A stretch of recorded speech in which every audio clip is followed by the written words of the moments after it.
والله ما طلعت شمس ولا غربت إلا وأنت في قلبي. الحمد لله وكفى وسلام على عباده الذين اصطفى أما بعد.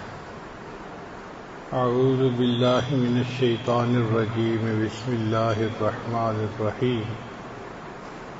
سبحان الذي أسرى بعبده ليلا من المسجد الحرام إلى المسجد الأقصى الذي باركنا حوله. سبحان ربك رب العزة عما يصفون وسلام على المرسلين والحمد لله رب العالمين. اللهم صل على سيدنا محمد وعلى آل سیدنا محمد وبارک وسلم. جو لوگ حج کا سفر کرتے ہیں تو ان کے سفر کے دو حصے ہوتے ہیں. پہلا حصہ گھر سے لے کر ایئرپورٹ تک جانا، یہ زمینی سفر ہوتا ہے. پھر ایئرپورٹ سے ہوائی سفر ہوتا ہے جو انسان کو ایک ملک سے دوسرے ملک تک پہنچا دیتا ہے. چنانچہ نبی علیہ السلام کو اللہ تعالیٰ نے معراج کا سفر عطا فرمایا. اس کے بھی دو حصے تھے. ایک زمینی سفر جو مسجد حرام سے مکہ مکرمہ سے لے کے مسجد اقصیٰ تک ہوا، اس کو اسرا کہتے ہیں. اور دوسرا حصہ سفر کا تھا مسجد اقصیٰ سے لے کر عرش سے اوپر سے جانے کا سفر. چنانچہ معراج کے سفر کے لیے حضرت جبریل علیہ السلام تشریف لائے اور اپنے ساتھ ایک سواری لائے جس کو براق کہا جاتا ہے. یہ گھوڑے کی شکل کی ایک سواری تھی. اس پر نبی علیہ السلام سوار ہوئے اور مکہ مکرمہ سے مسجد اقصیٰ تک کا سفر چند لمحوں میں کر لیا. راستے میں ایک جگہ نبی علیہ السلام رکے جو مدینہ طیبہ کے قریب ایک وادی تھی پہاڑ کی. وہاں نبی علیہ السلام کو بہت خوشبو آئی تو نبی علیہ السلام نے جبریل علیہ السلام سے پوچھا کہ اے جبریل علیہ السلام یہ خوشبو کیسی ہے؟ انہوں نے عرض کیا اے اللہ کے حبیب صلی اللہ علیہ وسلم، جو فرعون کے سر پہ تیل لگانے والی لڑکی تھی، عورت تھی، وہ یہاں پر مدفون ہے اور اس کے دفن ہونے کی وجہ سے پوری جگہ خوشبو سے رچی ہوئی ہے. وہ اللہ کے ہاں کیا مرتبہ رکھتی تھی کہ اس کی وجہ سے پورے علاقے کے اندر خوشبو تھی. وہ ایمان والی تھی نا، اس کے ایمان کی خوشبو نے جگہ کو مہکا رکھا تھا. پھر 2 رکعت نماز نبی علیہ السلام نے ادا کی اور وہاں سے مسجد اقصیٰ تشریف لے گئے. مسجد اقصیٰ میں عجیب منظر تھا. تمام انبیاء تشریف لائے ہوئے تھے، یعنی ان کی روحیں اللہ تعالیٰ نے ان کو وہاں آنے کے لیے موقع دیا تو وہ مثالی اجسام کے ساتھ وہاں تشریف لائے تھے. جب نبی علیہ السلام پہنچے تو سب انبیاء صفوں کی حالت میں کھڑے ہو گئے اور جبریل علیہ السلام نے نبی علیہ السلام سے عرض کیا اے اللہ کے حبیب صلی اللہ علیہ وسلم آپ انبیاء کی امامت فرمائیے. چنانچہ نبی علیہ السلام کو امام الانبیاء ہونے کا شرف حاصل ہوا. پھر اس کے بعد سفر کا دوسرا حصہ شروع ہوا. اس کے لیے ایک اور سواری لائی گئی جس کا نام رفرف تھا. یہ رفرف جو ہے یہ ایلیویٹر کی قسم کی سواری تھی. ایلیویٹر وہ سواری ہوتی ہے کہ جس پہ لوگ گراؤنڈ فلور سے اوپر کی منزل پہ جا سکتے ہیں. لفٹ بھی کہتے ہیں اس کو. ہم ایک مرتبہ دنیا کے سب سے اونچے ٹاور پہ گئے. اس کی 100 سے زیادہ منزلیں تھیں. اللہ کی شان دیکھیں کہ جب ہم اس کے اندر کھڑے ہوئے دروازہ بند ہو گیا اور اس سواری نے اوپر کی طرف جانا شروع کر دیا. اور چند لمحوں میں جب ہم اس سواری سے باہر نکلے تو ہم 100 سے زیادہ منزلوں کے اوپر پہنچے ہوئے تھے. نیچے دیکھا تو حیران تھے کہ یا اللہ اتنا اونچا سفر ہم نے چند لمحوں میں طے کر لیا. تو اسی طرح کی وہ سواری تھی رف رف، جس میں نبی علیہ السلام اور جبریل علیہ السلام بیٹھے، اور وہ سواری اوپر چلتی گئی حتیٰ کہ عرش کے اوپر پہنچ گئی. یہ خلا کا سفر تو بہت چھوٹا سفر ہے، اس کی تو کوئی حیثیت ہی نہیں ہے. وہ سواری تو خلا سے بھی اوپر. آپ دیکھیے کہ عرش تک، اللہ کے عرش تک اس نبی علیہ السلام کو لے گئی. ایک جگہ ایسی آئی کہ جہاں جبریل علیہ السلام نے اللہ تعالیٰ کی خدمت میں عرض کیا، اے اللہ کے حبیب صلی اللہ علیہ وسلم، یہاں سے آگے میں نہیں جا سکتا، اگر میں اس سے آگے جاؤں گا تو میرے پر بھی جل جائیں گے. یعنی اللہ تعالیٰ کا نور اتنا زیادہ ہے کہ اس نور کی وجہ سے میرے پر جل جائیں گے. تو اس سے آگے پھر نبی اللہ کے محبوب صلی اللہ علیہ وسلم اکیلے تشریف لے گئے. اور کہاں تک گئے؟ اللہ کے اتنا قریب، ثم دنا فتدلى فکان قاب قوسین او ادنی. سدرۃ المنتہا سے بھی اوپر. سدرہ کہتے ہیں بیری کو عربی زبان میں، منتہا آخری بیری. یہ ایک نور کی بیری ہے، ایک نور ہے جو بیری کی طرح بندے کو نظر آتا ہے، اور یہ اللہ تعالیٰ کے عرش سے اوپر ہے.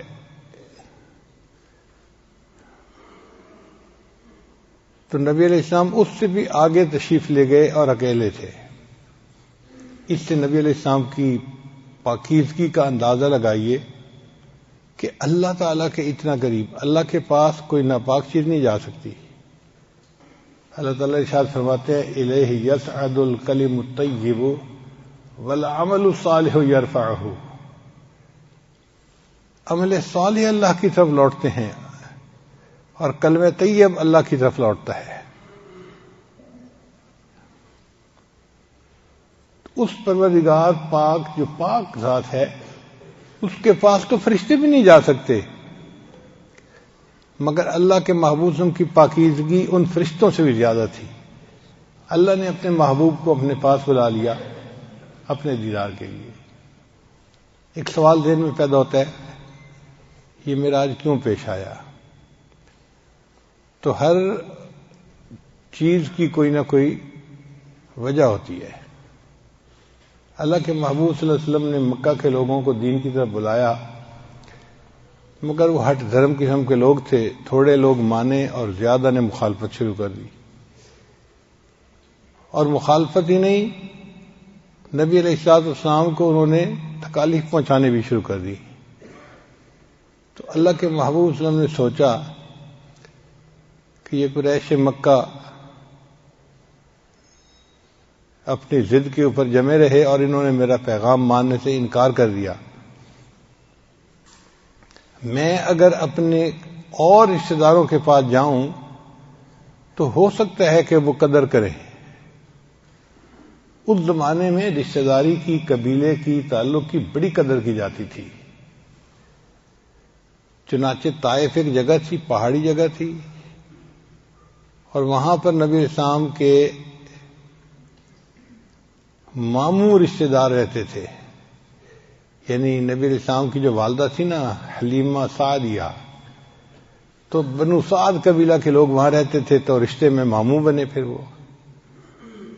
تو نبی علیہ السلام کو یہ امید تھی کہ ان سے تو میرا ماموں والا رشتہ ہے، اگر ان کے سامنے میں اللہ کی توحید کا پیغام پہنچاؤں تو ہو سکتا ہے یہ اس پیغام کو مان لیں.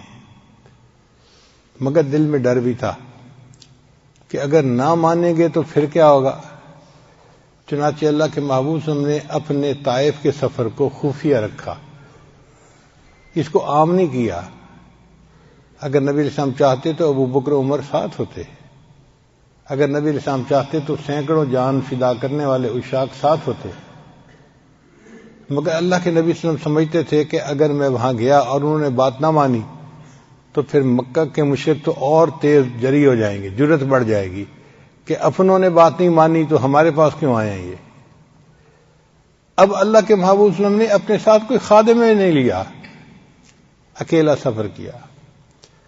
آپ غور کیجئے کہ مکہ مکرمہ کی گرمی 50 ڈگری سینٹی گریڈ کی گرمی ہوتی ہے، اس میں خشک پہاڑوں کا سفر کرتے کرتے اللہ کے محبوب صلی اللہ علیہ وسلم اکیلے طائف پہنچے. طائف کا سفر تقریباً 80 کلومیٹر دور بنتا ہے مکہ سے. یعنی ایک موٹا اندازہ لگائے کہ یہاں سے فیصل آباد کا سفر. اب ایک آدمی کو پیدل چل کے سفر کرنا پڑے یہاں سے فیصل آباد تو کتنا وہ تھک جاتا ہے، کتنی بھوک لگتی ہے، کتنی پیاس لگتی ہے. اللہ کے محبوب صلی اللہ علیہ وسلم نے یہ سفر اکیلے فرمایا. جب وہاں تشریف لے گئے تو وہاں پر 3 بڑے سردار تھے جو طائف میں رہتے تھے. ایک کو آپ صلی اللہ علیہ وسلم نے اللہ کا پیغام پہنچایا تو اس نے جواب دے دیا کہ جی نہیں، میں آپ کی بات کو نہیں مانتا. پھر دوسرے کے پاس پیغام پہنچایا، اس نے کہا جی کہ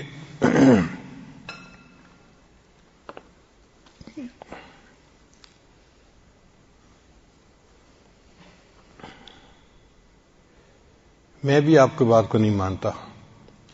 اور تیسرے نے کہا کہ میں اس بات کو سننا ہی نہیں چاہتا، میں کیوں سنوں.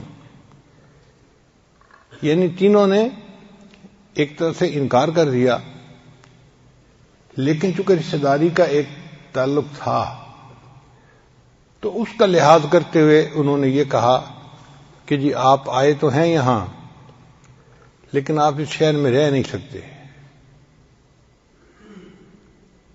آپ یہاں سے فوراً واپس چلے جائیں. دوسرے الفاظ میں انہوں نے شہر سے نکلنے کے لیے کہہ دیا. اب ایک بندہ جو 80 کلومیٹر کا سفر کر کے آیا ہو اور اس کو بیٹھنے بھی نہ دیا جائے، آرام بھی نہ کرنے دیا جائے، اور کہہ دیا جائے جی کہ آپ واپس جائیں، تو سوچیں کتنی مشقت ہوتی ہے اس کے اوپر. پھر یہیں تک نہیں، ان سرداروں نے لڑکوں کو کہہ دیا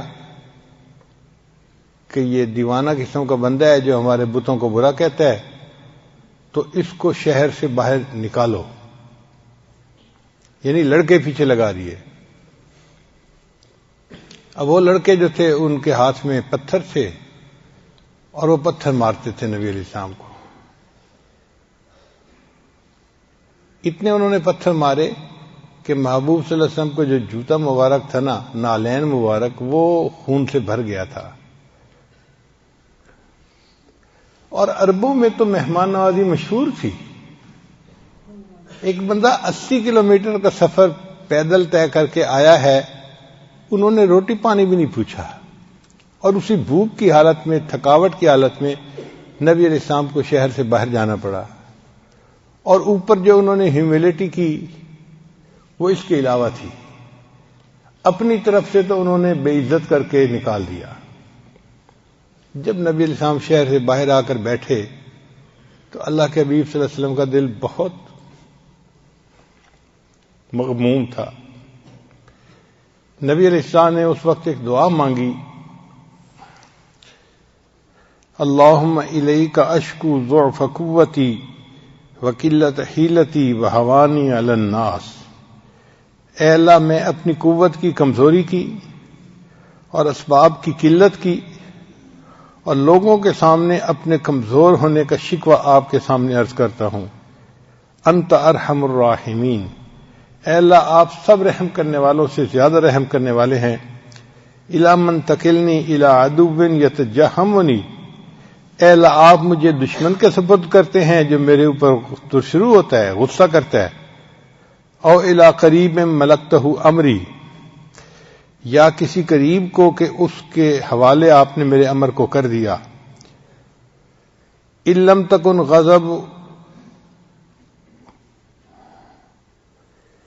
تکن غضبان علی فلا ابالی. اے اللہ، اگر آپ مجھ سے ناراض نہیں ہیں تو پھر مجھے کسی چیز کی پرواہ نہیں ہے.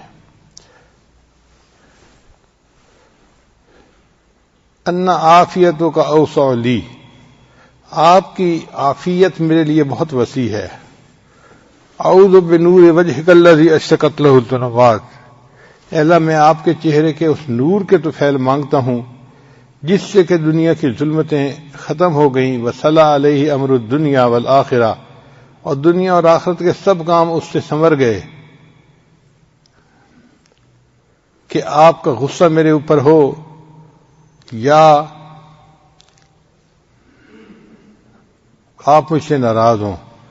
لکل اتبا حتی تردا، اللہ آپ کو اس وقت تک منانا ضروری ہے جب تک کہ آپ راضی نہیں ہو جاتے. آپ ذرا اندازہ لگائیے اس دعا کے الفاظ کا کہ محبوب صلی اللہ علیہ وسلم نے کتنی عاجزی کے ساتھ اللہ کے سامنے فریاد عرض کی. لا حول ولا قوت الا بک، اللہ آپ کے سوا کوئی قوت نہیں. تو آپ صلی اللہ علیہ وسلم ایک جگہ پر بیٹھے، تھکے ہوئے تھے اور بہت مغموم تھے. قریب انگوروں کا ایک باغ تھا. ایک آدمی تھا، اس کا نام تھا اداس. وہ وہاں مزدوری کرتا تھا مگر آیا ہوا کسی اور علاقے کا تھا. جیسے اس شہر میں بہت سارے لوگ مزدوری کرنے والے ہوتے ہیں، کوئی فیصل آباد سے آتا ہے، کوئی سندھ سے آتا ہے، کوئی بنو سے آتا ہے، کوئی اور شہروں سے آتا ہے. تو وہ دور سے آیا ہوا تھا. اس نے جب دیکھا کہ ایک آدمی ہے جو آئے ہیں اور تھکے ہوئے ہیں اور بیٹھ گئے ہیں، تو اس کو خیال آیا کہ بھئی میں ان کو کچھ کھانا پینا تو دوں. تو اس نے اپنے باغ کے مالک سے پوچھا. تو مہمان نوازی تو ان کی فطرت میں تھی. وہ اگرچہ باغ کا مالک کافر تھا، شیبہ کا اور ان کا باغ تھا، اس نے اجازت دے دی.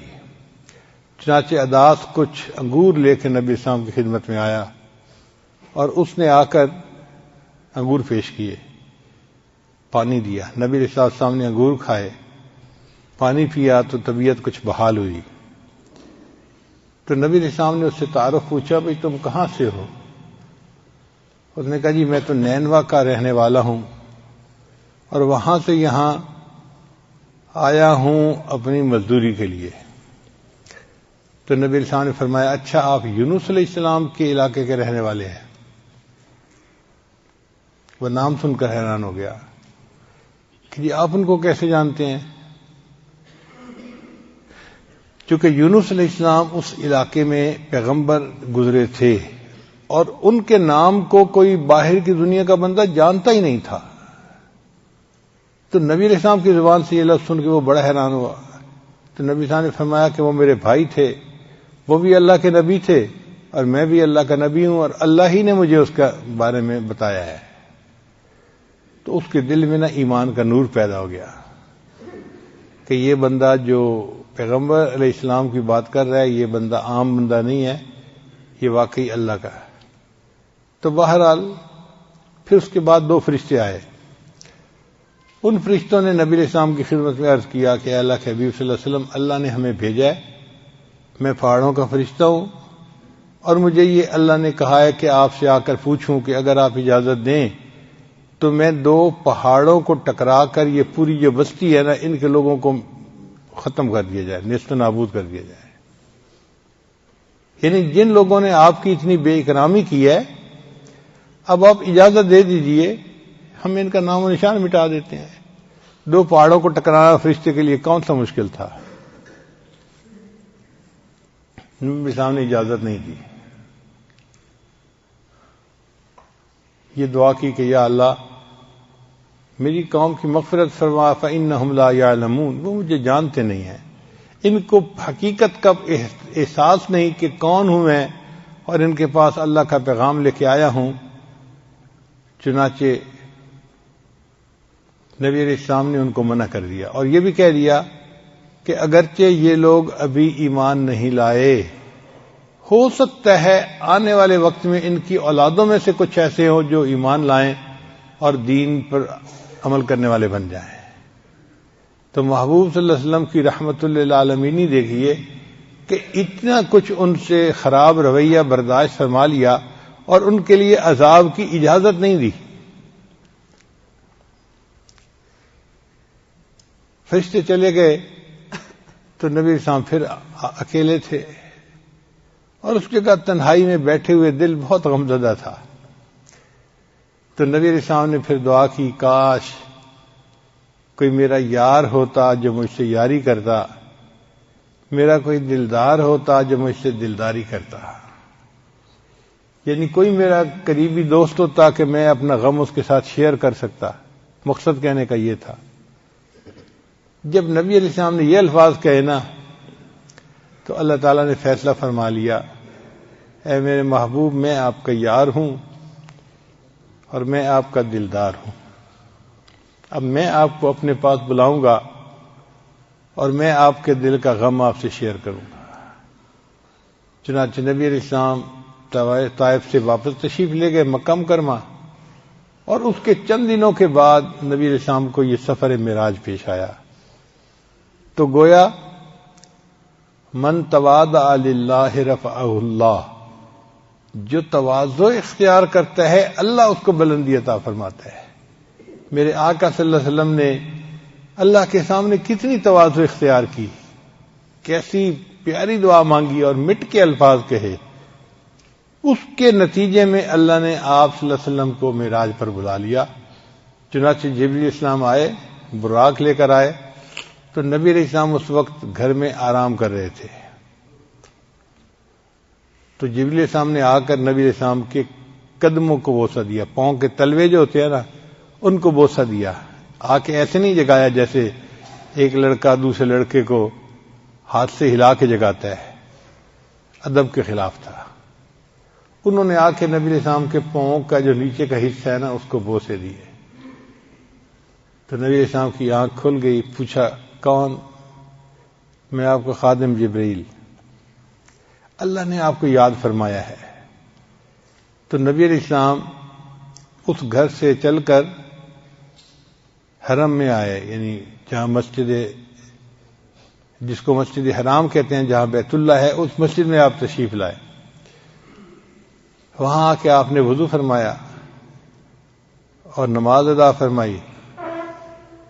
اس دوران اللہ نے فرشتوں کو بھیجا جنہوں نے محبوب صلی اللہ علیہ وسلم کے سینے انور کو زمزم سے دھویا۔ یعنی یوں سمجھیں کہ یہ نبی علیہ السلام کے مبارک لطائف تھے جن کو اللہ تعالیٰ بالکل اور زیادہ پاک صاف کرنا چاہتے تھے اور نور سے بھرنا چاہتے تھے۔ چنانچہ نور سے ان کو بھر دیا گیا، اور پھر یہاں سے آپ براق پر تشریف فرما ہوئے اور مسجد حرام سے آپ مسجد اقصی تشریف لے گئے۔ جب مسجد اقصی تشریف لے گئے تو وہاں نبی علیہ السلام نے نماز کی امامت فرمائی۔ نماز پہلے انبیاء کو بھی ملی، یہ پہلے سے تھی مگر کامل نہیں تھی۔ بعض انبیاء کو رکوع اور قیام ملا، اسی کو نماز کہتے تھے، اس لیے ان کے بارے میں اللہ فرماتے ہیں وَرْكَعُوا مَعَ الرَّاكِعِينَ، رکوع کرنے والوں کے ساتھ تم بھی رکوع کرو، کیونکہ رکوع کرنا ایک بڑی یعنی عبادت کا حصہ سمجھا جاتا تھا۔ پھر اللہ نے اپنے محبوب صلی اللہ علیہ وسلم کو رکوع سے آگے سجدے کی بھی نعمت عطا فرمائی۔ اس وقت تک اتحیات نہیں تھی نماز میں، یوں سمجھیں کہ سجدہ کر کے سلام پھیر دیتے تھے، یہ نماز تھی اس وقت کی۔ تو نبی علیہ السلام نے امامت فرمائی، سب انبیاء نے ان کے پیچھے نماز پڑھی، اور نبی علیہ السلام معراج پر تشریف لے گئے وہاں سے۔ پھر آپ نے رف رف پر سواری کی، اور رف رف سواری جو تھی وہ آپ کو لے کر آسمانوں کی طرف گئی، سیدھا اوپر کی طرف گئی، ایسے مقام پر گئی کہ ایک جگہ پر جا کر جبریل السلام بھی اس سواری سے اتر گئے کہ اللہ کے حبیب صلی اللہ علیہ وسلم میں اس سے آگے نہیں جا سکتا ورنہ میرے پر نور کی شدت کی وجہ سے جل جائیں گے۔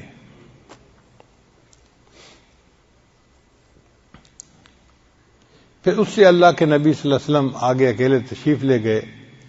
ثم دنا فتدلى فكان قاب قوسين او ادنى، اللہ فرماتے ہیں کہ وہ اتنا اللہ کے قریب ہو گئے کہ جیسے ایک کمان ہوتی ہے نا، یوں اس کے دو سرے قریب ہوتے ہیں، وہ جو کمان کے دو سرے ہیں اتنا قریب ہو گئے بلکہ اس سے بھی زیادہ قریب ہو گئے.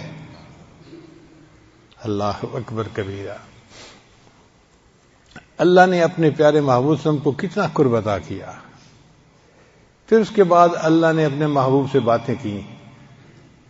فَأَوْحَى إِلَىٰ عَبْدِهِ مَا أَوْحَى. اللہ نے وحی کی اپنے محبوب کی طرف جو چاہا وحی کی. اس راز کو کوئی نہیں جانتا، اللہ جانتے ہیں یا ان کے محبوب صلی اللہ علیہ وسلم جانتے ہیں. تاہم اتنا ضرور ہے عزیز طلباء کہ جب نبی علیہ السلام اللہ کے سامنے تشریف لے گئے، حاضر ہوئے، تو نبی علیہ السلام نے یہ الفاظ کہے: التحیات للہ والصلوات والطیبات. ان تینوں الفاظ سے اللہ کی حمد بیان ہوتی ہے، تعریف ہوتی ہے. التحیات، زبان سے جو تعریفیں کی جاتی ہیں ان کو التحیات کہتے ہیں. والصلوات، جو بدن سے عبادت کی جاتی ہے اس کو صلوات کہتے ہیں. والطیبات، اور جو مال خرچ کیا جاتا ہے اللہ کے راستے میں اس کو طیبات کہتے ہیں. تو نبی علیہ السلام نے جا کر 3 باتیں کہیں کہ اے اللہ، جو قولی عبادتیں ہیں یا بدنی عبادتیں ہیں یا مالی عبادتیں ہیں وہ ساری کی ساری آپ ہی کے لیے ہیں، آپ کو سجدی ہیں اور یہ سب عبادتیں آپ کے لیے. التحیات للہ والصلوات والطیبات. اب یہاں پر طالب علم کے ذہن میں سوال پیدا ہوتا ہے کہ نبی علیہ السلام نے سلام کیوں نہیں کیا؟ حالانکہ شریعت تو یہ کہتی ہے کہ جب کوئی 2 بندے ملیں، افشوا السلام بینکم، تم سلام کو اور زیادہ پھیلاؤ اور ایک دوسرے کو سلام کرو. تو نبی علیہ السلام نے سلام کیوں نہیں کیا؟ علماء نے اس کی وجہ لکھی کہ دیکھیں 2 بندے جب ملتے ہیں نا تو ایک دوسرے کو سلام کرتا ہے. سلام دعا ہے. السلام علیکم، آپ کے اوپر سلامتی ہو، یعنی اللہ آپ کو پریشانیوں سے، مصیبتوں سے محفوظ کرے اور آپ ہر پریشانی سے سلامت رہیں. یہ السلام علیکم کا معنی ہوتا ہے. ہم دعا دے رہے ہوتے ہیں. تو نبی علیہ السلام نے السلام علیکم اس لیے نہیں کہا کہ اللہ تعالیٰ تو سلام ہے، خود سلام ہے، ان کا نام ہے السلام، اس کو کوئی پریشانی نہیں، کوئی مصیبت نہیں، لہذا یہ دعا اللہ کے حق میں دی نہیں جا سکتی تھی. تو بس ایک ہی بات تھی کہ نبی علیہ السلام نے جا کر اللہ کی تعریف کی. اے اللہ، قولی عبادتیں، بدنی عبادتیں اور مالی عبادتیں، تینوں قسم کی جو عبادتیں ہیں ان کے حقدار آپ ہیں، آپ ہی کو وہ سجدتی ہیں اور یہ سب آپ کے لیے ہیں. تو اللہ تعالیٰ نے اس کے جواب میں 3 ہی الفاظ کہے: السلام علیک ایھا النبی ورحمۃ اللہ وبرکاتہ. اے نبی صلی اللہ علیہ وسلم، آپ کے اوپر سلامتی ہو. چونکہ آپ صلی اللہ علیہ وسلم تو مخلوق تھے نا، اور اللہ کے نبی تھے، انسان تھے، تو آپ کو تو سلامتی کی ضرورت تھی. تو اللہ نے فرمایا السلام علیک ایھا النبی ورحمۃ اللہ وبرکاتہ، اور اللہ کی رحمتیں ہوں اور اللہ کی برکتیں ہوں. اب اس کے آگے بعض محدثین فرماتے ہیں کہ نبی علیہ الصلوۃ والسلام نے اپنی امت کو بھی اس دعا میں شامل کیا اور جواب میں یوں کہا: السلام علینا وعلی عباد اللہ الصالحین. ہم پر بھی سلامتی ہو اور جتنے نیک بندے آئیں گے ان پر بھی سلامتی ہو. اور بعض کہتے ہیں محدثین کہ نہیں، فرشتوں نے یہ الفاظ کہے. تو بہرحال جو بھی تھے، جواب میں یہ الفاظ بھی کہے گئے. اب یہ گفتگو تھی جو محبوب کی اللہ رب العزت سے عرش کے اوپر ہوئی، اور اس کو اللہ نے ہماری التحیات کا حصہ بنا دیا اور التحیات کو ہماری نماز کا حصہ بنا دیا. اللہ اکبر کبیرہ.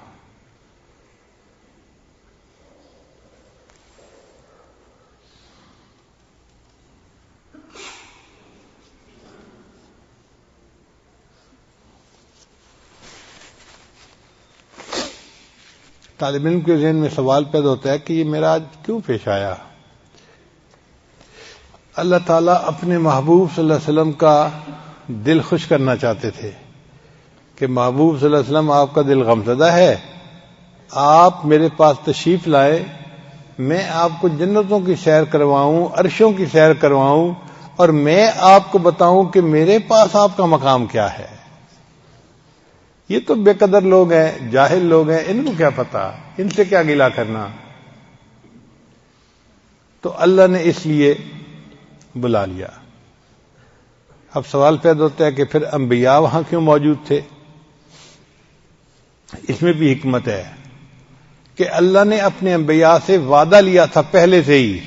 قرآن مجید میں اللہ فرماتے ہیں آل عمران سورت میں وَإِذْ أَخَذَ اللَّهُ مِيثَاقَ النَّبِيِّينَ، اور یاد کرو اس وقت کو جب اللہ نے انبیاء سے میثاق لیا، وعدہ لیا. لَمَا آتَيْتُكُم مِّن كِتَابٍ وَحِكْمَةٍ، اے میرے انبیاء اگر میں تمہیں کتاب اور حکمت عطا کروں، ثُمَّ جَاءَكُمُ الرَّسُولُ، اور پھر تمہارے پاس رسول آئیں، مُصَدِّقًا لِّمَا مَعَكُمْ، اور وہ تصدیق کریں جو تمہارے پاس ہے، لَتُؤْمِنُنَّ بِهِ وَلَتَنصُرُنَّ، تو تم ان کے اوپر ایمان لے آنا اور ان کی مدد کرنا. اب یہ انبیاء سے اللہ نے پہلے سے وعدہ لیا ہوا تھا اور انبیاء نے وعدہ کیا تھا. قال اقررتم، اللہ نے فرمایا کیا آپ اس بات کا اقرار کرتے ہیں، واخذتم علی ذالکم اسری، اور میں اس کے اوپر تم سے عہد لیتا ہوں. قالوا، انہوں نے جواب دیا اقررنا، اے اللہ ہم نے اس بات کا اقرار کیا کہ ہم اپنے محبوب پر ایمان بھی لائیں گے اور ان کی مدد بھی کریں گے. قال فاشهدوا وانا معكم من الشاہدین، اللہ نے فرمایا اچھا میرے انبیاء تم بھی گواہ رہنا، میں بھی اس کے اوپر گواہ ہوں. اب اللہ نے یہ وعدہ لے لیا تھا انبیاء سے، تو نبی علیہ السلام تو دنیا میں سب سے آخر پہ تشریف لائے. اب اس عہد کو پورا کرنے کا موقع اور کیا ہو سکتا تھا؟ کوئی ہو ہی نہیں سکتا تھا. اللہ نے احسان فرمایا کہ جب نبی علیہ السلام معراج پر تشریف لے جا رہے تھے تو اس وقت انبیاء کی روحوں کو ایک جگہ پر اکٹھا فرما دیا، اور نبی علیہ السلام کو وہاں لے گئے اللہ. تو انبیاء کو نبی علیہ السلام کی زیارت کا بھی موقع نصیب ہو گیا اور نبی علیہ السلام کی نبوت کو تسلیم کرنے کا بھی موقع نصیب ہو گیا. چنانچہ انہوں نے نبی علیہ السلام کے پیچھے نماز ادا کی. تو اللہ کے محبوب صلی اللہ علیہ وسلم کی جو بلندی مرتبت ہے وہ ظاہر ہوئی اس سے کہ آپ صرف نبی نہیں تھے بلکہ امام الانبیاء تھے، انبیاء کے بھی امام تھے اور نبی الانبیاء بھی تھے. یعنی انبیاء کے بھی آپ نبی تھے. انبیاء سے اللہ نے وعدہ لیا تھا آپ کی نبوت کو ماننے کا، تو آپ نبی الانبیاء تھے.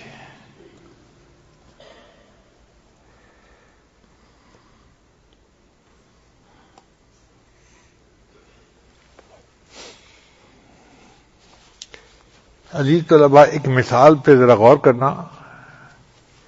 کوئی بندہ مجھے ملتا ہے نا راستے میں، ناواقف ہوتا ہے یا انجان ہوتا ہے، کہتا ہے جی میں آپ سے ملنا چاہتا ہوں. میں کہتا ہوں بھئی فلان جگہ پر گھر ہے، مسجد ہے، آپ آ جانا، میں آپ سے ملاقات کر لوں گا. تو میں اس کو بلا لیتا ہوں کہ آپ آ جانا، میں آپ سے ملاقات کروں گا. لیکن اگر میں جا رہا ہوں اور مجھے کوئی اپنا بہت قریبی دوست ملے، اس سے دور کی رشتہ داری بھی تھی، بچپن کا کلاس فیلو بھی تھا، بہت قریبی تھا، اور کئی سالوں بعد وہ مجھے ملا، تو اس کو میں پتہ نہیں بتا دیتا کہ فلان جگہ ملنے کے لیے آ جانا ہے. میں کہتا ہوں بھئی آؤ میری گاڑی میں بیٹھو، میں آپ کو اپنے گھر لے جاتا ہوں. تو ایک بندے کو آنے کے لیے پتہ بتا دیا اور دوسرے بندے کو خود اپنی گاڑی میں بٹھا کے گھر لے کے آئے. ہے نا فرق دونوں میں؟ وجہ کیا تھی کہ جو پہلا تھا وہ مرید تھا، اس کو ارادت تھی، اس کو کام تھا، اور یہ جو دوسرا بندہ تھا نا یہ مراد تھا، یہ محبوب تھا، اس کو ساتھ بٹھا کے لے آئے. تو اللہ کے محبوب صلی اللہ علیہ وسلم اللہ کے محبوب تھے، مراد تھے، اور حضرت موسیٰ علیہ السلام اللہ کے مرید تھے، طالب تھے. تو موسیٰ علیہ السلام اللہ سے ملاقات کرنا چاہتے تھے. اللہ نے فرمایا وَلَمَّا جَاءَ مُوسَىٰ لِمِيقَاتِنَا، جب آئے موسیٰ علیہ السلام ہماری ملاقات کے لیے، یعنی موسیٰ علیہ السلام آئے ملاقات کرنے کے لیے کوطور کے اوپر. اور جب نبی علیہ السلام کا معاملہ آیا تو اللہ نے یہ نہیں فرمایا کہ جب میرے محبوب آئے مجھ سے ملاقات کے لیے، اللہ نے فرمایا سبحان الذی اسری بعبدہ لیلا من المسجد الحرام الی المسجد الاقصی، پاک ہے وہ ذات جو لے گیا اپنے محبوب کو مسجد حرام سے مسجد اقصی تک. یعنی نبی علیہ السلام نہیں گئے، اللہ لے گیا.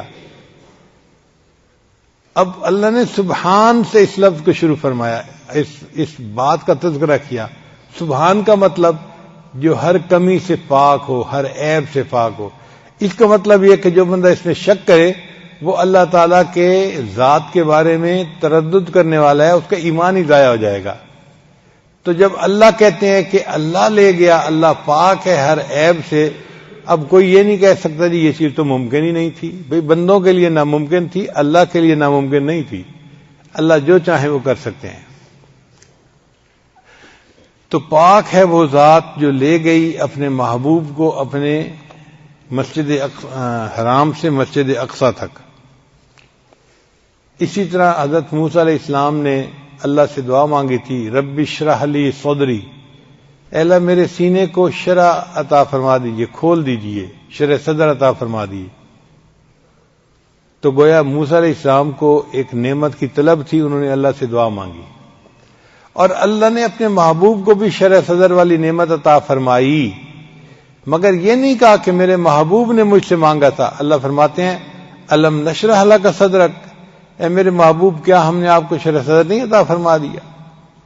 تو دیکھو مرید کا معاملہ اور تھا اور مراد کا معاملہ کچھ اور تھا. تو موسیٰ علیہ السلام کوہ پر دیدار کے لیے گئے تھے اور اللہ نے اپنے محبوب کو اپنے پاس دیدار کے لیے خود بلا لیا.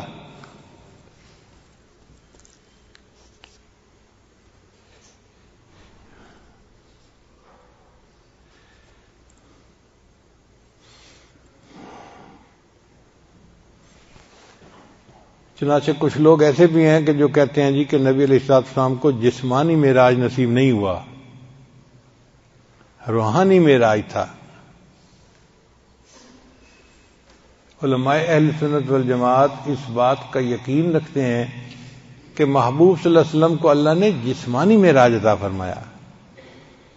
بھئی روحانی معراج عطا ہونا تھا اور ایک تجلی پڑھنی تھی تو پھر عرشوں پر بلانے کی کیا ضرورت تھی؟ جیسے اللہ نے موسیٰ علیہ السلام کے لیے کوہ طور پر تجلی ڈال دی تھی تو اللہ اپنے محبوب کے لیے جبل نور پہ بھی تجلی ڈال سکتے تھے. جبل نور کو کوہ طور بنا دینا کون سا مشکل تھا اللہ کے لیے؟ تو پھر عرشوں پہ لے جانے کا کیا مسئلہ، اس کی کیا ضرورت تھی؟ عرش پر جو اللہ لے گئے یہ چیز ثابت کر رہی ہے کہ یہ جسمانی معراج تھا. دنیا میں معراج کیوں نہیں اللہ نے دے دیا؟ اب اس کی وجہ سمجھیے کہ اللہ تعالیٰ کا دیدار دنیا میں ممکن ہی نہیں ہے. دنیا کے اندر اتنی صلاحیت ہی نہیں ہے کہ یہ اللہ تعالیٰ کی اس تجلی کو برداشت کر سکے. اللہ تعالیٰ نے موسیٰ علیہ السلام کو 70,000 پردوں میں سے تجلی ڈالی تھی. 70,000 پردوں سے تجلی ڈالی تھی. فلما تجلی ربہ جعلہ دکا وخر موسیٰ صعقا، اور وہ پہاڑ جو تھا نا جس پر تجلی پڑی تھی وہ جل کر کوئلہ بن گیا تھا اور موسیٰ علیہ السلام بے ہوش ہو گئے. اس کا مطلب یہ کہ دنیا اللہ کی تجلی کو برداشت کرنے کی صلاحیت ہی نہیں رکھتی. یہ بات سمجھ گئے؟ اب اللہ تعالیٰ تو پردوں کے بغیر اپنے محبوب کو اپنا جلوہ دکھانا چاہتے تھے، تو وہ چیز تو دنیا میں ممکن ہی نہیں ہے. اسی کو تو حضرت مجذوب رحمۃ اللہ نے فرمایا، نہیں کرتے وہ وعدہ دید کا حشر سے پہلے، نہیں کرتے وہ وعدہ دید کا حشر سے پہلے، دل بیتاب کی ضد ہے ابھی ہوتی یہی ہوتی. دل بیتاب تو یہ چاہتا ہے اللہ آپ کا دیدار اب بھی ہوتا اور یہی ہو جاتا، مگر اللہ فرماتے ہیں نہیں میرے بندے، تم جب آخرت میں آؤ گے نا میرے پاس تو میں وہاں دیدار کرواؤں گا. نہیں کرتے وہ وعدہ دید کا حشر سے پہلے، دل بیتاب کی ضد ہے ابھی ہوتی یہی ہوتی. تو اللہ تعالیٰ اپنے محبوب صلی اللہ علیہ وسلم کو پردوں کے بغیر دیدار کروانا چاہتے تھے، وہ دنیا میں پاسبل نہیں تھا۔ اللہ نے فرمایا اچھا میرے محبوب، میں آپ کو عرشوں کے اوپر بلاتا ہوں جہاں دنیا کے قاعدے قانون نہیں لگ سکتے، وہ جگہ ہی الگ ہے۔ چنانچہ رف رف سواری کو بھیجا گیا اور اللہ نے اپنے محبوب کو عرشوں کے اوپر بلا لیا، اور وہاں اللہ کے محبوب صلی اللہ علیہ وسلم کو پردوں کے بغیر اللہ رب العزت کا دیدار نصیب ہوا۔ یہ نعمت وہ ہے جو مومن کو جنت میں نصیب ہوگی، اور اللہ نے اپنے محبوب صلی اللہ علیہ وسلم کو یہ دنیا میں ہی اپنے پاس بلا کر عطا کر دی۔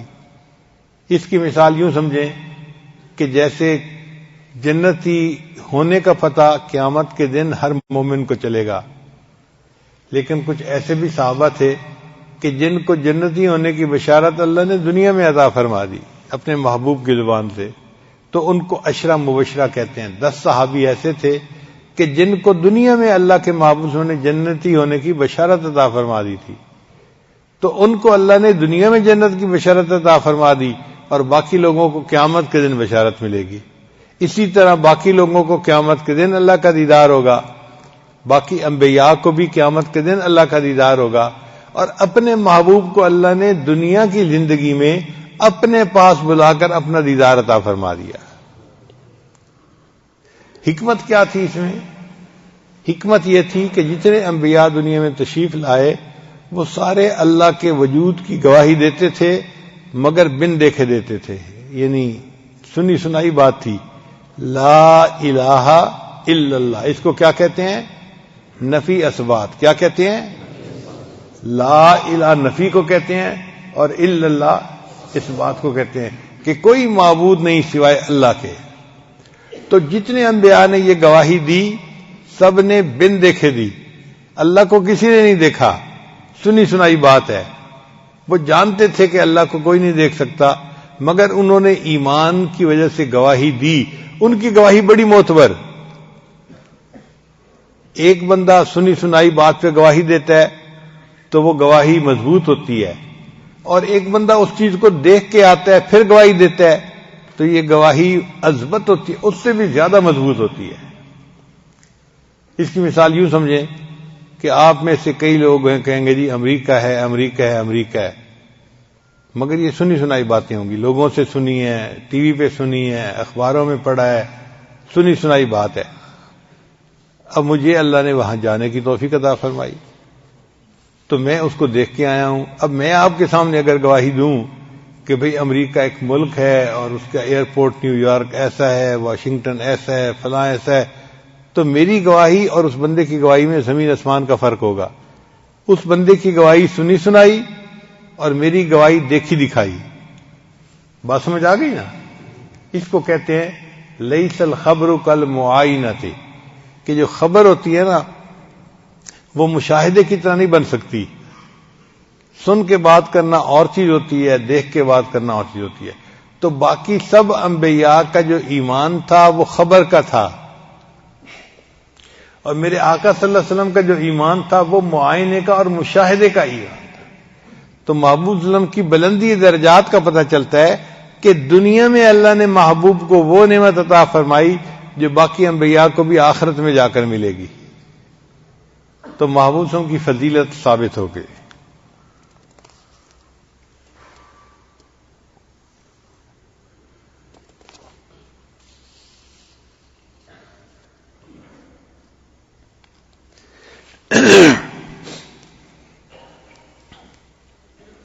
اب سوال پیدا ہوتا ہے کہ انبیاء کی امامت نبی علیہ الصلوۃ والسلام نے معراج پر جانے سے پہلے فرمائی، آ کے فرماتے تو اور اچھا ہوتا۔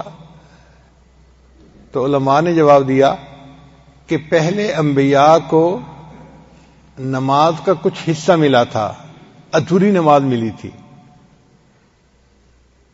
قیام ملا تھا، رکوع ملا تھا، اور سجدہ نبی علیہ السلام کو ملا۔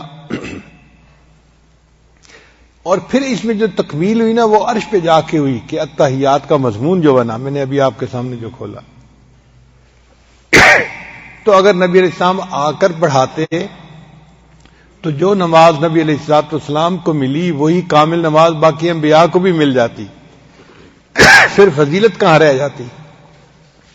اللہ اپنے محبوب ہم کو فضیلت دینا چاہتے تھے، تو اللہ تعالیٰ نے فرمایا میرے محبوب صلی اللہ علیہ وسلم آپ انبیاء کی امامت پہلے کروا لیں تاکہ جتنی نماز ان کو ملی وہ اپنی نماز پڑھ لیں، جب آپ واپس آئیں گے تو آپ اور آپ کی امت کو میں کامل نماز پڑھنے کی توفیق عطا فرما دوں گا۔ فرشتے بھی نماز پڑھتے ہیں مگر ان کی نماز بھی ادھوری۔ نبی صاحب نے فرمایا کچھ فرشتے قیام کی حالت میں ہیں، ساری زندگی قیام میں رہیں گے، کچھ رکوع میں ہیں، ساری زندگی رکوع میں رہیں گے، کچھ سجدے میں، ساری زندگی سجدے میں رہیں گے، کچھ اتحیات میں ہیں، ساری زندگی اتحیات میں رہیں گے۔ تو فرشتے بھی نماز کا ایک ایک رکن ادا کرتے ہیں۔ اللہ کی شان دیکھیے، اللہ نے اپنے محبوب کی امت پر کتنا احسان فرمایا، اللہ نے سب ارکان کا مجموعہ انسان کو عطا فرما دیا، ہم قیام سے لے کے اتحیات تک کے سارے ارکان ادا کرتے ہیں۔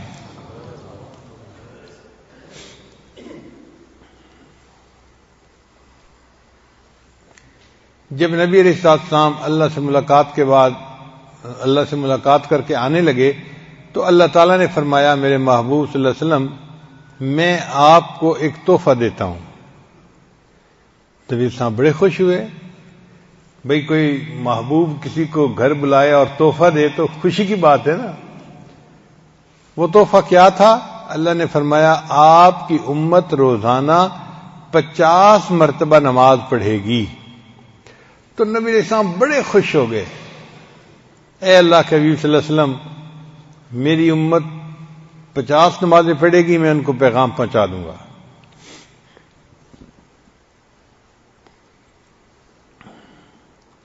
اور اللہ تعالیٰ نے امت کے ساتھ رحمت کا معاملہ کرنے کا بھی فیصلہ فرما دیا۔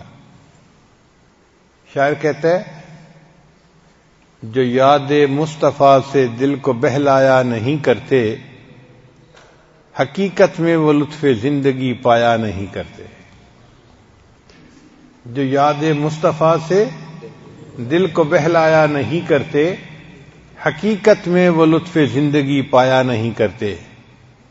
محمد عرش پر پہنچے تو خود خالق نے فرمایا یہ اپنا گھر ہے، اپنے گھر میں شرمایا نہیں کرتے۔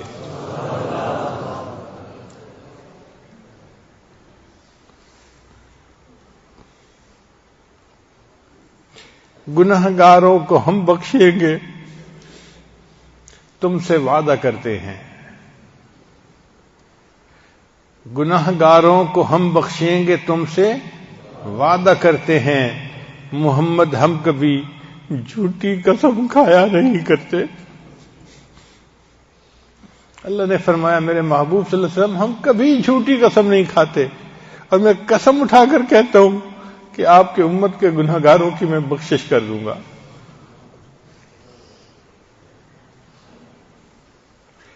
تو نبی علیہ السلام بہت خوش ہوئے اور پھر واپس تشریف لے آئے۔ جب واپس تشریف لے آئے تو ایک آسمان پر حضرت موسیٰ علیہ السلام انتظار میں بیٹھے ہوئے تھے۔ ملاقات ہوئی تو موسیٰ علیہ السلام نے پوچھا اے اللہ کے حبیب صلی اللہ علیہ وسلم اللہ نے آپ کو کوئی تحفہ دیا؟ تو نبی صاحب نے بتایا کہ میری امت کو 50 نمازیں ملیں۔ انہوں نے عرض کیا اے اللہ کے حبیب صلی اللہ علیہ وسلم میری امت پر صرف 2 نمازیں فرض تھیں، موسیٰ علیہ السلام کے زمانے میں 2 نمازیں فرض تھیں، اور میرے امتیوں پر یہ 2 نمازیں پڑھنا بھی مشکل تھا، 50 نمازیں تو بہت زیادہ ہیں۔ آپ اللہ کی بارگاہ میں جا کر عرض کریں کہ اللہ تعالیٰ ان میں تخفیف کر دیں، ہلکا کر دیں، ڈسکاؤنٹ دے دیں۔ چنانچہ نبی علیہ السلام واپس اللہ تعالیٰ کی طرف عروج کر کے گئے، عرض کیا تو اللہ تعالیٰ نے 5 نمازیں کم کر دی، 50 کو 45 کر دیا۔ پھر موسیٰ علیہ السلام نے کہا اے اللہ کے وسلم یہ بھی زیادہ ہیں، تو نبی علیہ السلام پھر اللہ کے حضور پیش ہوئے اور کم کرنے کے لیے عرض کی، درخواست کی، اللہ نے 40 کر دی۔ ہر دفعہ 5 نمازیں کم ہوتے ہوتے ہوتے ہوتے بالآخر نبی علیہ السلام جو تشریف لے گئے نا 9ویں دفعہ، تو اللہ نے فرمایا میرے محبوب آپ کی امت 5 نمازیں پڑھے گی مگر میں ان کو 50 نمازوں کا ثواب عطا فرماؤں گا. من جاء بالحسنۃ فلہ عشر امثالھا، جو ایک نیکی لائے گا میں 10 گنا عطا کروں گا. تو امت 5 نمازیں پڑھے گی، روزانہ 50 نمازیں پڑھنے کا ثواب ملوں گا. تو نبی علیہ السلام بہت خوش ہو گئے. پھر نبی علیہ السلام نے فرمایا کہ بھئی اب میرا دل نہیں چاہتا اور اللہ کے حضور جا کے کم کرنے کی ریکویسٹ کرنے کا، میری امت 5 نمازیں تو پڑھے گی صحیح. اچھا کئی ایسے بھی نوجوان ہوتے ہیں جو کہتے ہیں کہ اللہ تعالیٰ کے محبوب ایک دفعہ اور چلے جاتے تو یہ 5 بھی نہ رہتی. بیوقوف لوگ. اس کی مثال ایسے ہے کہ جیسے ایک چھوٹا بچہ کسی نوجوان کو کہے کہ تمہارا جو نکاح ہوا ہے نا تمہاری پسندیدہ لڑکی کے ساتھ، آج تم اگر مسجد میں نہ آتے نا تو نکاح نہ ہوتا. تو آگے سے کیا جواب دے گا؟ کہے گا بے وقوف تو ہے بچہ، تجھے کیا پتا، میں نے تو اتنی دعاؤں کے بعد یہ وقت اللہ سے مانگا تھا، شکر ہے کہ میرا نکاح ہو گیا. ایسے ہی ہوتا ہے نا. تو بھائی شکر ہے کہ اللہ نے ہمیں نماز عطا فرمائی اور اس نماز کے ذریعے ہمیں اللہ سے ہم کلامی کا شرف حاصل ہو گیا. اگر نماز نہ ہوتی تو کوئی دوسری عبادت نہیں تھی کہ جس عبادت میں اللہ کا جلوہ انسان کو حاصل ہو سکتا. یہ نماز ہی ہے. تو یہ تو شکر ہے اللہ کا کہ اللہ تعالیٰ نے ہمیں نماز کی نعمت عطا فرمائی، یہ تو تحفہ ہے ہمارے لیے. اب ایک سوال اور پیدا ہوتا ہے کہ کیا موسیٰ علیہ السلام ہمارے آقا صلی اللہ علیہ وسلم سے زیادہ ذہین تھے کہ نبی علیہ السلام کو 50 نمازوں کا تحفہ ملا تو نبی علیہ السلام خوشی خوشی آ رہے ہیں جی 50 نمازوں کا تحفہ مل گیا. حضرت موسیٰ علیہ السلام نے کہا کہ نہیں ان کو کم کروا لیجئے، امت کے لیے بوجھ ہوگا. تو علماء نے جواب دیا ہے کہ نہیں، ہمارے آقا صلی اللہ علیہ وسلم موسیٰ علیہ السلام سے زیادہ ذہین تھے، مگر فرق یہ تھا کہ ہمارے آقا صلی اللہ علیہ وسلم نے اللہ کا دیدار کیا تھا اور ان کے اوپر مشاہدے کی کیفیت تھی. مشاہدے کی کیفیت میں جو عاشق ہوتا ہے نا اس کو سمجھ نہیں لگتی وہ کیا کر رہا ہے. اور اس کی دلیل سورہ یوسف سے ملتی ہے. مصر کی عورتوں نے یوسف علیہ السلام کا دیدار کیا تھا، وَقَطَّعْنَ أَيْدِيَهُنَّ، اور انہوں نے اس کو دیکھ کے اتنی وہ حواس باختہ ہو گئی کہ ان کو پتہ ہی نہیں چلا، انہوں نے اپنی انگلیوں کو کاٹ لیا تھا. تو جب دیدار ہوتا ہے تو عاشق کا یہ حال ہوتا ہے، اسے سمجھ نہیں لگتی اپنی. تو محبوب صلی اللہ علیہ وسلم نے تو دیدار اللہ کا کیا تھا، اس مشاہدے کی کیفیت تھی نبی علیہ السلام کے اوپر. اس میں اگر بالفرض اللہ تعالیٰ 500 نمازوں کا تحفہ دیتے تو نبی علیہ السلام اس پر بھی ہاں کر دیتے. 50 نمازیں تو کوئی بات ہی نہیں تھی. موسیٰ علیہ السلام اس مشاہدے کی کیفیت میں نہیں تھے. جب انہوں نے سنا 50 نمازیں تو انہوں نے کہا اے اللہ کے نبی اس کو کم کروا لیجئے. چنانچہ اللہ تعالیٰ نے کم کرتے کرتے 5 رکھیں، باقی معاف کر دیں. اب ایک سوال اور پیدا ہوتا ہے کہ اللہ تعالیٰ نے اگر 5 رکھنی تھی باقی معاف کرنی تھی تو پھر ایک ہی دفعہ 45 معاف کر کے 5 رکھ لیتے، ختم مسئلہ. یہ تو عجیب سی بات ہے کہ ہر دفعہ 5 کرتے کرتے 45 معاف کر دی، 5 رہ گئی. تو علماء نے لکھا اس میں بھی حکمت ہے. کیا حکمت ہے؟ اگر اللہ کے نبی ایک دفعہ اوپر تشریف لے جاتے اور 5 بن جاتی، باقی معاف ہو جاتی، تو اعتراض کرنے والے اعتراض کرتے کہ جی اللہ نے ان کو ایک دفعہ اوپر عروج عطا کیا، بس وہ 1 ٹائم تھا. اللہ نے فرمایا نہیں، یہ 1 ٹائم عروج نہیں ہے، جتنی بار میرے محبوب چاہیں گے اتنی بار یہ میرے پاس اوپر آ سکیں گے. یہ ایک دفعہ کی بات نہیں ہے. چنانچہ نبی علیہ السلام نے 100 مرتبہ اوپر جانے کا، 9 دفعہ اوپر جانے کا ارادہ کیا اور آپ صلی اللہ علیہ وسلم کو 9 مرتبہ یہ معراج حاصل ہوا. ہر دفعہ 5 کرتے کرتے بالآخر 5 رہ گئیں، 45 معاف ہو گئی. اب ایک سوال اور پیدا ہوتا ہے کہ نبی علیہ السلام نے مسجد اقصی میں تو 1,24,000 انبیاء کی امامت فرمائی، تو ان میں حضرت موسیٰ علیہ السلام ہی کیوں راستے میں انتظار میں تھے؟ حضرت آدم علیہ السلام ہوتے، حضرت ابراہیم علیہ السلام ہوتے، کوئی اور پیغمبر ہوتے، موسیٰ علیہ السلام ہی کیوں بیٹھے ہوئے تھے؟ علماء نے اس کا بھی جواب دیا۔ علماء نے کہا کہ وجہ یہ تھی کہ موسیٰ علیہ السلام اللہ کے ہم کلامی کرتے تھے، اور جب ہم کلامی کی جاتی ہے نا تو پھر بندے کا ملاقات کو دل چاہتا ہے۔ اس لیے موسیٰ علیہ السلام نے اللہ کو عرض کیا تھا، رب ارنی انظر الیک، اے اللہ میں آپ کو دیکھنا چاہتا ہوں۔ اللہ نے فرما دیا، لن ترانی، تو مجھے دنیا میں نہیں دیکھ سکتا۔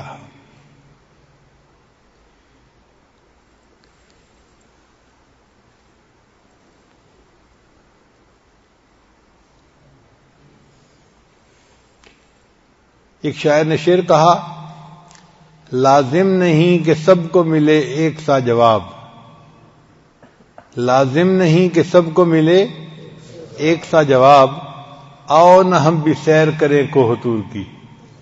کہ موسیٰ علیہ السلام کو اللہ نے جواب دے دیا تھا نہیں دیکھ سکتے، تو لازم نہیں کہ سب کو ایک سا جواب ملے، آؤ ہم بھی سیر کرتے ہیں، ہو سکتا ہے کہ ہمیں ہاں میں جواب مل جائے۔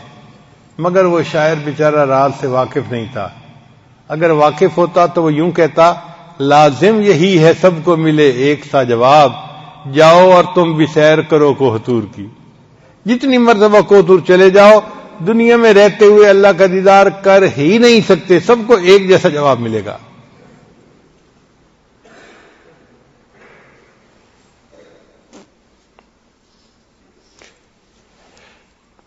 تو حضرت موسیٰ علیہ السلام کو اللہ تعالیٰ نے دیدار سے انکار فرما دیا، مگر موسیٰ علیہ السلام کے دل میں تڑپ تو تھی نا، اللہ کو دیکھنے کی چاہت تو تھی، عاشق تو تھے نا۔ اب جب موسیٰ علیہ السلام کو پتہ چلا کہ اللہ نے اپنے محبوب صلی اللہ علیہ وسلم کو اپنے پاس عرش پہ بلایا ہے اور محبوب کو اللہ اپنا دیدار کروائیں گے، تو موسیٰ علیہ السلام نے سوچا میں تو اللہ کا دیدار نہ کر سکا، چلو میں عرش پہ جا کے راستے میں آسمان پہ بیٹھ جاتا ہوں، جب نبی علیہ السلام اللہ کا دیدار کر کے آئیں گے تو میں ان کا سب سے پہلے دیدار کروں گا۔ میں دیدار نہیں کر سکا تو جو کر کے آ رہے ہیں میں ان کا ہی دیدار سب سے پہلے کر لوں گا۔ یہ ایسے ہی ہے کہ ہمارے حضرت رحمۃ اللہ فرمایا کرتے تھے کہ شروع میں حج کا مجھے بڑا شوق ہوتا تھا، لیکن وسائل نہیں تھے تو میں حج پہ جا نہیں سکتا تھا۔ اب وہ جو حج کا جذبہ تھا نا، وہ مجھے چین سے بیٹھنے نہیں دیتا تھا۔ تو حضرت فرماتے ہیں کہ پھر میں کیا کرتا تھا کہ جو لوگ حج کر کے آتے تھے نا، میں جا کے ان کو دیکھا کرتا تھا، ان سے ملا کرتا تھا، اور دل میں کہا کرتا تھا اللہ میں تو حج پہ نہیں جا سکا، جو حج کر کے تیرا گھر دیکھ کے آئے ہیں میں ان کو تو دیکھ سکتا ہوں نا، میں ان کو دیکھ رہا ہوں۔ تو جس طرح ہمارے حضرت حج کر کے آنے والوں کو دیکھ کے دل کی حسرت مٹا لیتے تھے، حضرت موسیٰ علیہ السلام نے بھی یہی کیا۔ اللہ مجھے تو آپ نے انکار فرما دیا تھا نہیں دیکھ سکتے، اب اپنے محبوب کو دیدار کے لیے بلایا ہے، جو آپ کا دیدار کر کے آئیں گے میں کم از کم ان کا تو دیدار کر لوں گا۔ اس لیے حضرت موسیٰ علیہ السلام راستے میں بیٹھے اور انہوں نے نبی علیہ السلام کا انتظار کیا۔ اس پورے سفر میں جانے اور آنے میں نبی علیہ السلام کو چند لمحے لگے، ٹائم زیادہ نہیں لگا۔ حدیث پاک میں آتا ہے کہ نبی علیہ السلام نے جو وضو فرمایا تھا نا، تو وضو کا پانی ابھی چل رہا تھا جب آپ واپس تشریف لے آئے۔ جس بستر پہ آپ صلی اللہ علیہ وسلم آرام فرما رہے تھے وہ بستر ابھی گرم تھا جب آپ واپس تشریف لے آئے۔ اس کا مطلب ہے چند لمحوں کا مسئلہ تھا، یعنی چند لمحوں میں اللہ کے نبی صلی اللہ علیہ وسلم تشریف لے بھی گئے عرشوں کے اوپر، اور پھر واپس بھی تشریف لائے، اور ٹائم ہی نہیں لگا۔ اب ٹائم نہیں لگا تو اس کا کیا مسئلہ ہے؟ اس کا مسئلہ بھی ذرا سمجھ لیجئے۔ دیہاتی علاقوں میں مرد جو ہوتے ہیں نا، وہ کھیتوں کے اندر کام کرتے ہیں، ہل چلاتے ہیں، اور صبح سویرے وہ نکلتے ہیں اذانوں کے وقت، اور ہل چلاتے چلاتے جب صبح کے 10 بجتے ہیں نا تو دھوپ بھی ہو جاتی ہے، اس وقت ان کو بھوک لگتی ہے اور ان کو کھانے کی ضرورت پیش آتی ہے۔ تو ان کی بیویاں ان کے لیے صبح کا ناشتہ لے کے کھیت میں جاتی ہیں. وہ تو پہلے سے انتظار میں ہوتے ہیں کہ کب بیوی آئے گی اور میرے لیے روٹی بھی ہوگی اور لسی بھی ہوگی, اور ان کو شدت سے پیاس لگی ہوتی ہے, پسینہ آیا ہوتا ہے. تو جیسے ہی وہ ہل چلاتے چلاتے بیوی پہ نظر پڑتی ہے نا, تو وہ ہل وہیں روک کے ایک طرف بیٹھ جاتے ہیں, پہلے ناشتہ کرتے ہیں, بعد میں کام کرتے ہیں. یہ بات سمجھ آ گئی؟ اس کو پنجابی میں ایک شاعر نے یوں کہا, پیا لونگ دا لشکارا تے حالیاں نے ہل روک لے. لونگ کہتے ہیں وہ عورتیں جو یہ ناک کے اندر کوکا سا ڈالتی ہیں سونے کا, کہ جب لونگ کا لشکارا پڑتا ہے نا تو حالی جو ہے وہ اپنا ہل روک لیتے ہیں, کام بند کر دیتے ہیں کہ محبوب آ گئی, اب مجھے کام روکنا ہے اور پہلے ناشتہ کرنا ہے, بعد میں کام کروں گا. تو پیا لونگ دا لشکارا تے حالیاں نے ہل روک لے. بالکل یہی معاملہ تھا کہ اللہ تعالیٰ کائنات کے نظام کو چلا رہے تھے, لیکن جب اللہ کے محبوب صلی اللہ کے پاس تشریف لے گئے تو اللہ نے بھی یہی فیصلہ فرمایا, میرے محبوب آپ میرے پاس آئے ہیں, میں تھوڑی دیر کے لیے نظام کائنات کو روک دیتا ہوں. لہذا ٹائم آگے گزرا ہی نہیں, جہاں ٹائم تھا وہیں رہا, اور اللہ کے محبوب صلی اللہ علیہ وسلم سیر کر کے عرشوں کی پھر واپس بھی تشریف لیا. اب یہ چیز سائنس سے بھی ثابت ہو گئی ہے, پہلے زمانے میں تو نہیں تھی, لیکن چونکہ آج سائنسی دور ہے تو سائنس نے بھی اس بات کو تسلیم کر لیا ہے. میں تھوڑی دیر کے لیے سائنس پڑھے لوگوں کے ساتھ گفتگو کروں گا تاکہ وہ ذرا اس بات کو عقلی طور پہ بھی سمجھ لیں. ایک سائنسدان گزرا ہے, اس کا نام تھا آئنسٹائن. اس نے تھیوری آف ریلیٹیوٹی پیش کی, اور اس تھیوری آف ریلیٹیوٹی میں اس نے ایک نظریہ پیش کیا ٹائم ڈائلیشن کا, کہ ٹائم جو ہے نا یہ لمبا بھی ہو جاتا ہے, ٹائم ڈائلیٹ بھی کر جاتا ہے. اس میں اس نے ایک ایکویشن لکھی, T = T0 بٹا 1 - v² / c².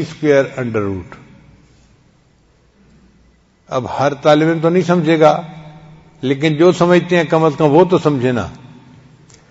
تو یہ اس نے ایکویشن پیش کی. اسی ایکویشن سے ثابت ہوتا ہے کہ c جو ہے یہ ہے ویلاسٹی آف لائٹ, جو روشنی کی ویلاسٹی ہے, 1,86,000 میل فی سیکنڈ. یعنی ایک سیکنڈ میں روشنی اتنا لمبا سفر کر لیتی ہے.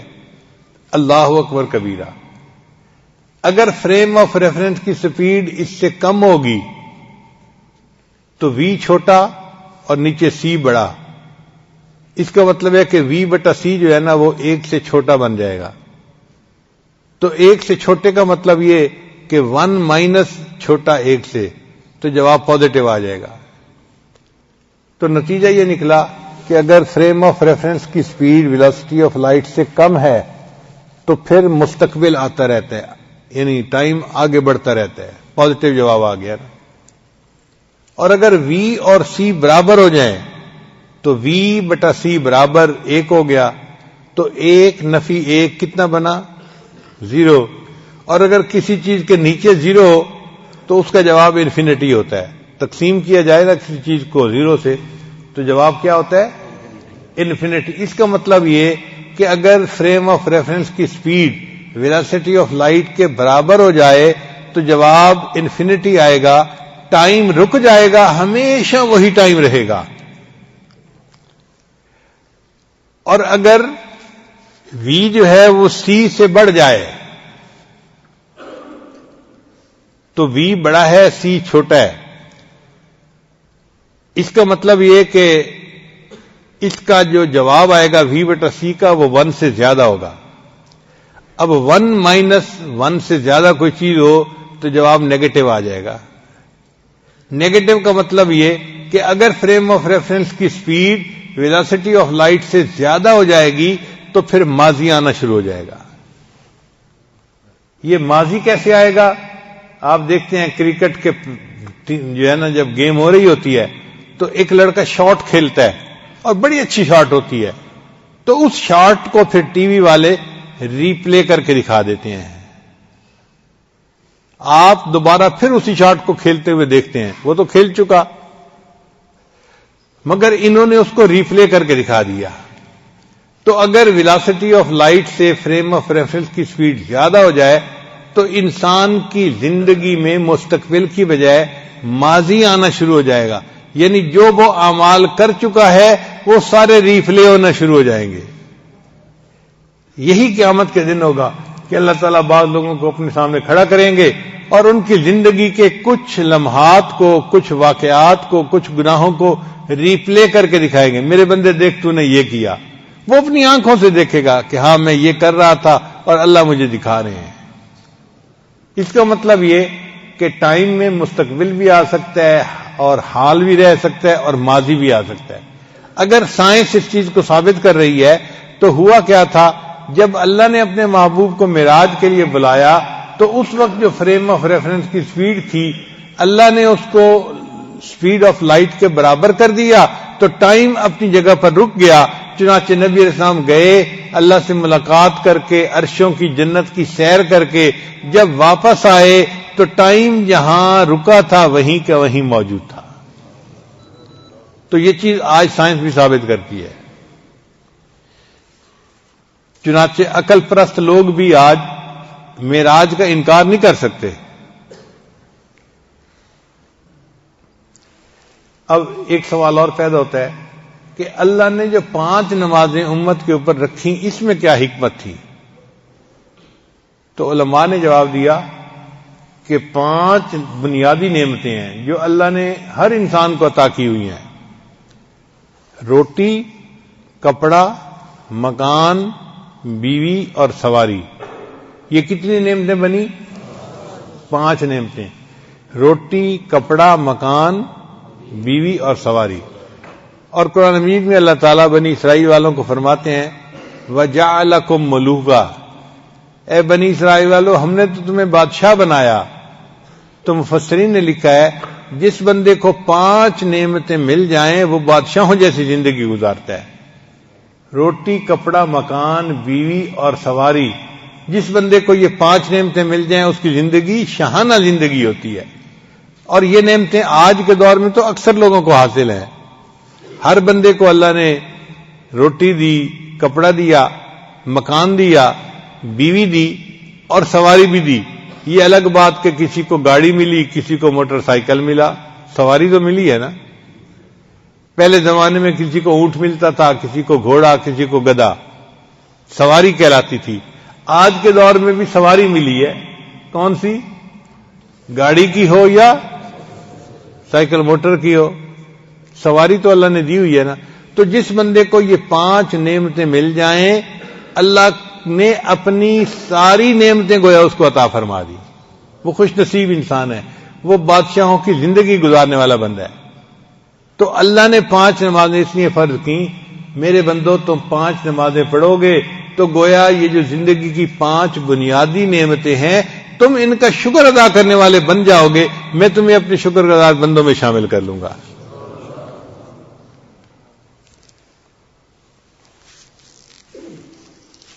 بعض علماء نے کہا کہ نہیں، انسان کی زندگی میں 5 حواس ہیں جن کو حواس خمسہ کہتے ہیں، ان کی مدد سے ہم زندگی گزارتے ہیں۔ یہ 5 حواس کون سے ہیں؟ دیکھنا، سننا، چکھنا، چھونا اور سونگھنا، 5 حواس ہیں۔ ہم ان حواس سے کسی بھی چیز کے بارے میں معلوم کر سکتے ہیں کہ یہ کیسی ہے۔ تو یہ 5 حواس اللہ نے ہر انسان کو عطا فرمائے جن کی وجہ سے زندگی اچھی گزرتی ہے۔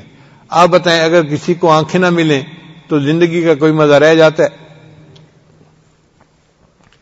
یا کسی بندے کو سننے کی نعمت نہ ملے تو زندگی کا کیا مزہ؟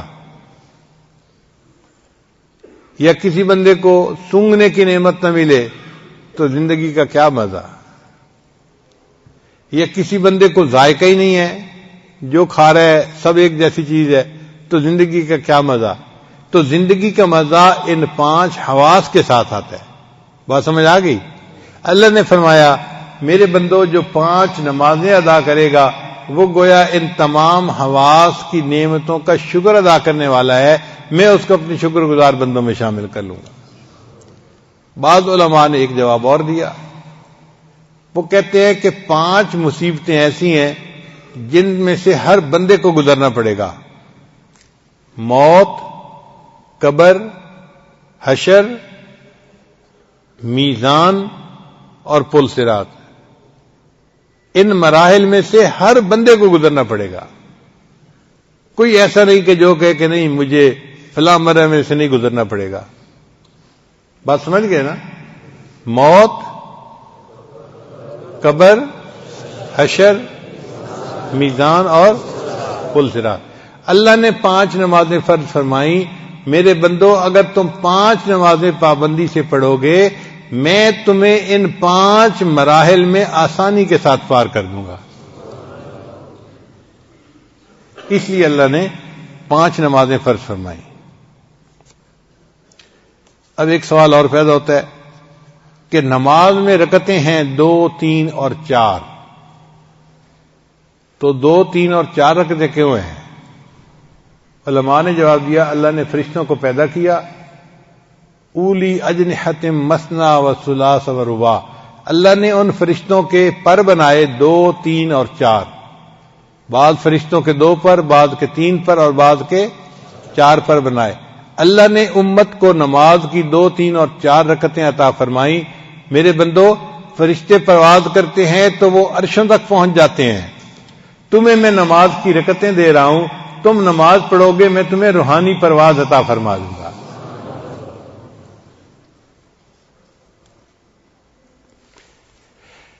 پھر پورے دن میں 17 رکعتیں فرض ہیں. کتنی رکعتیں فرض ہیں؟ 17 رکعتیں. وہ کیسے؟ 2 رکعت فرض ہے فجر کی اور 4 رکعت فرض ہے ظہر کی، 4 اور 2 6، اور 4 رکعت فرض ہے عصر کی، تو کتنے ہو گئے؟ 10 ہو گئے. اور 3 رکعت فرض ہے مغرب کی، تو 10 اور 3، اور عشاء کی پھر 4 رکعت، تو کتنی ہو گئیں؟ 17 رکعتیں فرض ہیں پورے دن میں. تو 17 رکعتیں اللہ نے کیوں فرض فرمائیں؟ علماء نے جواب دیا کہ اللہ تعالیٰ نے معراج کی رات اپنے محبوب کو 17 چیزوں کی سیر کروائی تھی. 7 جہنم کے حصے تھے، لہا 7 ابواب، قرآن مجید میں ہے کہ جہنم کے 7 دروازے ہوں گے، ہر حصے کا الگ دروازہ ہوگا، ہر سٹوری کا الگ دروازہ ہوگا. تو جہنم کے کتنے حصے ہوئے؟ 7. اور اللہ نے جنتیں 8 بنائی ہیں. جنت کے دروازے کتنے ہیں؟ 8 ہیں، جہنم سے زیادہ. اس لیے کہ جس طرف زیادہ جانا ہو لوگوں نے وہاں کا دروازہ بڑا اور زیادہ رکھوایا جاتے ہیں. اللہ کا ارادہ یہی تھا میں نے اپنے زیادہ بندوں کو جہنم میں نہیں ڈالنا، زیادہ بندوں کو کہاں بھیجنا ہے؟ تو اللہ نے جنتیں کتنی بنائیں؟ 8 بنائیں. اور جہنم کے درجے کتنے بنائے؟ یعنی شروع سے اللہ کا ارادہ رحمت کا تھا کہ میں نے اپنے بندوں کو زیادہ ادھر بھیجنا ہے، تو اللہ نے 8 جنتیں بنائیں اور جہنم کے دروازے 7 بنائے. تو 8 اور 7 کتنے ہو گئے؟ 15. اور 1 عرش اور 1 کرسی، تو کتنے بن گئے؟